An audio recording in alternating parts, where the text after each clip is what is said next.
Hello friends, welcome to Creative Medicine. In this lecture, we will learn about Now we have percutaneous, transthoracic, coronary, angioplasty. What is this? PTCA. Percutaneous transthoracic coronary angioplasty. It is actually the best therapy for ST segment elevated myocardial infarction.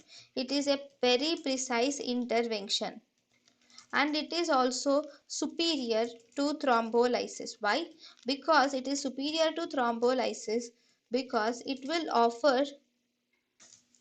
this will offer better survival in the patient and it will also offer good mortality benefits also.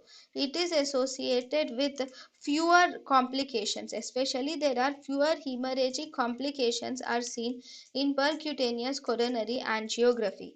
Then there is also less likely to develop complications due to MI. The complications of MI are also less in coronary if you do a percutaneous transthoracic coronary angiography. The complications which are less are there is less incidence of left ventricular failure, there is less arrhythmias are also less in a patient in if we do a percutaneous coronary angiography. Then what are the complications? The complications which are seen in percutaneous transthoracic coronary angioplasty is the main complications are there can be accidental rupture of coronary artery can occur, or restenosis can occur in certain cases, or hematoma may be developed in certain cases. Then there are also some rates of restenosis.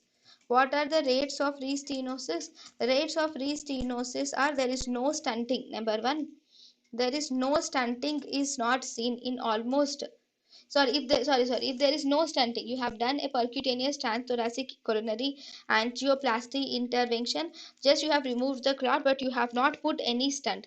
If you have not put any stent, then rates of restenosis is around 30 to 40%. Now you have removed the clot and then you have put a bare metal stent. In bare metal stenting, the rates of reperfusion is 50 to 30%. Then you have removed the clot and then you have put a drug eluting stent. Okay, in the drug eluting stent the rate of restenosis is actually less than 10%. Then if you have put a drug eluting stent, in the drug eluting stent, what about the drugs which are used? So the drugs which are used in drug eluting stents are, so if you see, there are two important drugs which are used in drug eluting stent, which is paclitaxel and sirolimus are the main two important drugs which are important in drug eluting stent.